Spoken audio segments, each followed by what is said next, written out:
हरिओम. भगवान आद्य श्री शंकराचार्य कृत श्रीकृष्णाष्टकम योगदास श्री जयगणेश जोशी यांचे निरूपण. स्तोत्र 5. भुवो भरावतारकं भवाब्धिकर्णधारकं यशोमती किशोरकं नमामि चित्तचोरकं दृगन्तकान्तभङ्गिनं सदा सदालसङ्गिनं दिने दिने नवं नवं नमामि नंदसंभवम.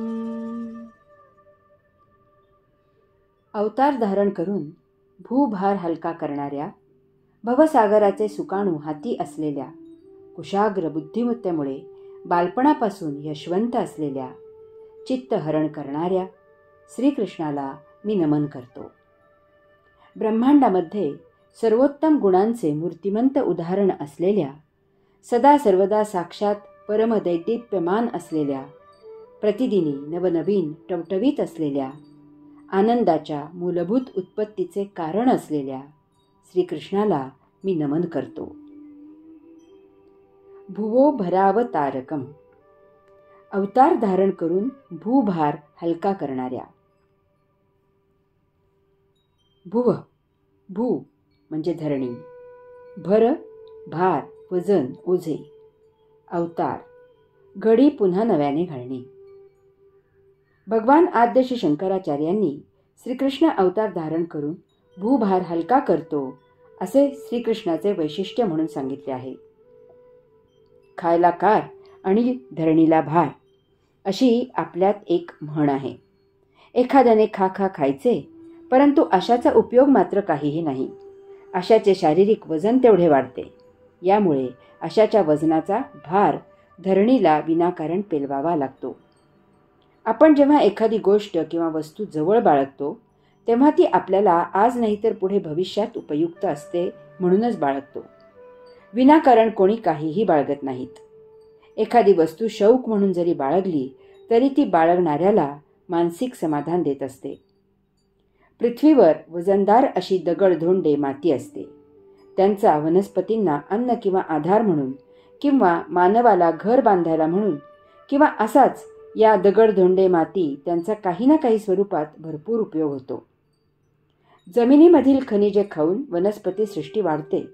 वनस्पतीचा सजीवांना एक म्हणजे अन्न म्हणून किंवा दुसरे म्हणजे औषधी म्हणून उपयोग होतो. यामुळे त्यांचा भार जरी पृथ्वीला पेलवावा लागला तरी तो उपयुक्त असतो, सत्कारणी असतो. अगदी समजा की अशाच काही वस्तूंचा किंवा गोष्टींचा कोणाला काहीही उपयोग नाही असे गृहीत धरले, तरीही निदान एक एवढे तरी असते की त्यांचा कोणाला काही उपद्रव तरी नाही. यामुळे निरुपद्रवी वस्तू किंवा गोष्ट एका बाजूला पडून असली तरीही आपण ती सहन करू शकतो. थंडीपासून संरक्षण मिळावे म्हणून एखादे फुलपाखरू आपल्या घरात आले आणि मुक्कामाला राहिले तर आपण त्याला ठार मारत नाही. राहिले एका बाजूला तर राहू दे बिचाऱ्याला, अशीच आपली भूमिका असते. कारण त्या फुलपाखरापासून आपल्याला काहीही उपद्रव नसतो, धोका नसतो.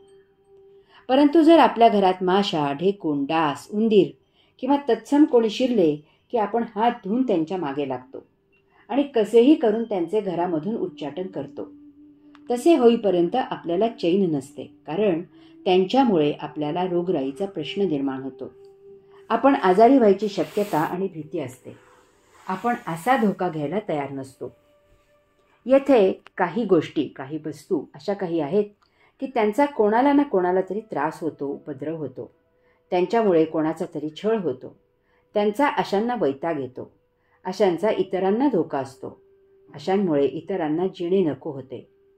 अशांना नको या गोष्टी, नको या वस्तू असे होते. यांच्यापासून सुटकारा झाला की असे लोक सुस्कारा टाकतात की सुटलो एकदाचा. येथे एक महत्त्वाची गोष्ट लक्षात घ्यायची आहे की एक फार महत्त्वाचा फरक ध्यानात घ्यायचा आहे की हा त्रास, छळ, उपद्रव कोणी कोणाची खोडी काढल्यामुळे होत नाही, तर अशांची मानसिकताच त्रास देणे, छळ करणे, उपद्रव निर्माण करणे, वैताग देणे अशी असते. अशांची वृत्तीच तशी असते. अशांना असे करण्यातच आयुष्य जगल्यासारखे वाटते. हे असे क्रौर्य मानवाला त्याच्यात मुद्दामहून निर्माण करावे लागत नाही. ते मानवात जन्मतःच असते. लहान मुले पहा, रस्त्याने जाता येता काहीही कारण नसताना कुत्रा, मांजर, चिमणी, गाई, गुरे, पत्रा इत्यादीवर विनाकारण दगड मारत असतात. दगड लागल्यामुळे असे जीव विव्हळले, पत्र्यावर आवाज आला की ही मुले दात काढून हसतात. ही मुले विनाकारण गरीब बिचारी पाखरे पकडतात आणि त्यांचे पंख छाटून त्यांना तडफडत ठेवून पाहत बसतात. गाढवाच्या शेपटीला रिकामा डबा बांधून त्याला धावायला लावतात. त्या डब्याचा आवाज ऐकून खुश होतात. यात त्यांना गंमत वाटते. मोठी माणसे पहा, कोठे काही भांडणतंटा, शिवीगाळ, मारामारी, दगडफेक सुरू असली की सहजच गमतीने पाहत असतात. तसेच ही मोठी माणसे अशाच प्रकारचे प्रसंग, बळजोरी, बलात्कार, चोरी, खून, युद्ध इत्यादीच्या बातम्या मोठ्या चवीने ऐकत असतात. सासू एक स्त्री असूनही सुनेला छळत असते. स्वतः संसाराचे चटके खाल्लेले असूनही स्वतःच्या मुलाचा संसार सुरळीत होऊ देत नाही. नाटक, सिनेमा, कथा, कादंबऱ्या यात मानवाचे आवडते आणि अतिप्रिय असे करमणुकीचे विषय पहा. वैमनस्य, चोरी, खून, भांडणे, व्यभिचार, बळजोरी, विध्वंस, युद्ध इत्यादी अशांना फार मागणी असते. यामध्ये वरची पायरी आहे ती सत्तापिपासूंची, धर्मांधतेची, उपभोगी लोलुपतेची. माणसाला सत्तेची फार हौस आहे. दुसऱ्यावर अधिकार गाजवायला मिळाला की त्याला फार गुदगुल्या होतात. सौख्य मिळते, त्याचा अहंकार फार फार सुखावतो. अशा सत्तेला जे विरोध करतील त्यांना तो वठणीवर आणून स्वतःचे गुलाम करतो. प्रसंगी त्यांना ठार मारतो. इतरांना जरब बसावी, कोणी विरोध करू नये, सर्वांनी त्याची गुलामी पत्करावी, त्याचे लांगुलचालन करावे म्हणून तो दहशत निर्माण करतो. माणसाला फक्त त्याचाच तथाकथित एकमेव धर्म प्रिय आहे. धर्मामुळे तो वेडापिसा होतो. कोणी धर्माविरुद्ध नुसते जरी बोलले तरी तो अशाला मारायला उद्युक्त होतो. कोणी त्याच्या प्रार्थनास्थानाला प्रत्यक्ष नव्हे तर अप्रत्यक्ष जरी धक्का लावला तरी तो विवेक, संयम, तारतम्य गुंडाळून दिसेल त्याला आग लावतो, दिसेल त्याचा विध्वंस करतो, समोर येईल त्याला ठार मारतो. त्याचा स्वतःचाच एकमेव धर्म सर्वोत्तम असून तोच धर्म सर्वांनी स्वखुशीने स्वीकारला पाहिजे अशी त्याची बळजबरी असते. याला जे विरोध करतील त्यांना तो जबरदस्ती करतो, त्यांना बाटवतो, अशांचा छळ करतो, अशांवर अमानुष जुलूम करतो, प्रसंगी अशांना ठार मारतो. माणसाला उपभोगांची लालूच, चटक, आकर्षण महाभयावह आहे. त्याचे उपभोग कधीही शमन होत नाहीत. एकदा घेतलेला उपभोग त्याला सतत हवा असतो. तसेच त्याला नित्य नवीन उपभोग हवे असतात. इतकेच नव्हे तर अशी उपभोग्य वस्तू त्याला त्याच्या कब्जात, त्याच्या मालकीची पाहिजे असते. म्हणजे त्याला पाहिजे तेव्हा त्याला त्याचा उपभोग घेता आला पाहिजे. त्याच्या उपभोगांमध्ये कोणी आडकाठी आणली तर हा त्याचा छळ करतो, त्याच्यावर दहशत माजवतो, प्रसंगी त्याला ठार करतो. एखादा उपभोग त्याला मिळाला नाही तर तो ती उपभोग्य गोष्ट नष्ट करतो. त्याची महाभयावह विचारसरणी असते की मला नाही म्हणजे कोणालाही नाही. मला नकार देणाऱ्याला येथे जीवित असण्याचा अधिकार नाही. यात भौतिक वस्तुजगत आणि विशेष करून महिलांना लक्ष केले जाते. भगवान आद्य शंकराचार्य सांगतात की श्रीकृष्ण अवतार धारण करून भूभार हलका करतो. सत्तापिपासू, धर्मांध, उपभोगी, लोलूप हे काहीही सृजन करत नाहीत तर ते भंजन करतात. ते कोणालाही उपयोगी नसतात तर ते सर्वांना त्रास देणारे असतात, सर्वांचा छळ करतात. अशा प्रकारे या नतद्रष्टांमुळे विश्व निर्माण करण्याच्या आत्मपरब्रह्म पुरुषोत्तमाच्या मूलभूत हेतूलाच तडा जातो. कारण या अशा आतंकवाद्यांमुळे येथे सृजन होत नाही. जे सृजन झालेले असते त्याचे भंजन होते.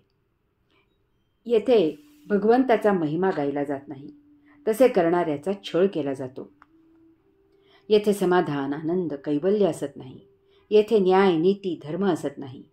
यामुळे असे सत्ता पिपासू, धर्मांध, उपभोग लोलूप आतंकवादी असतात.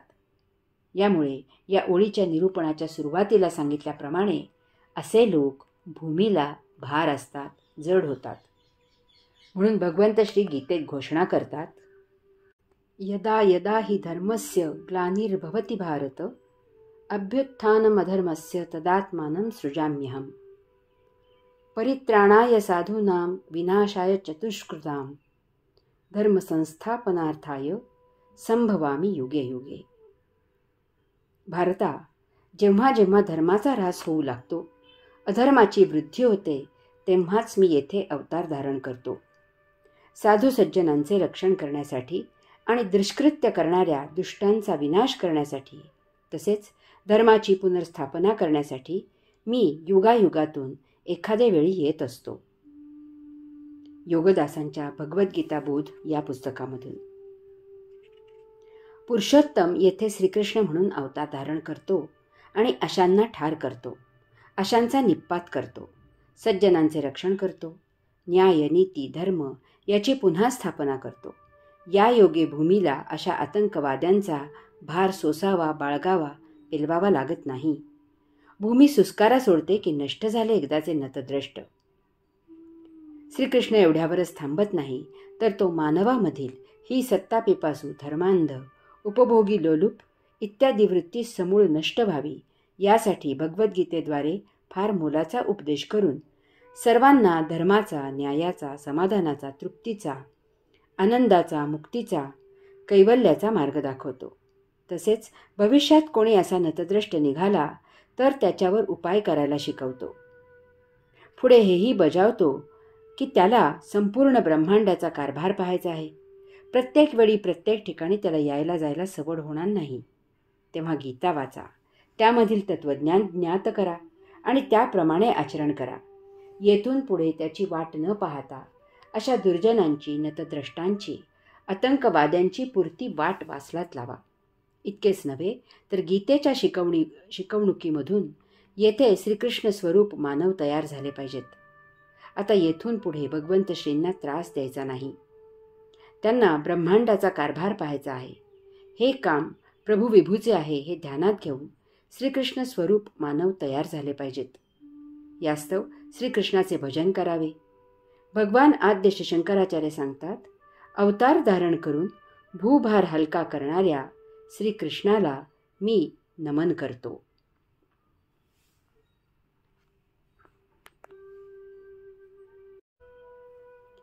हरि ओम.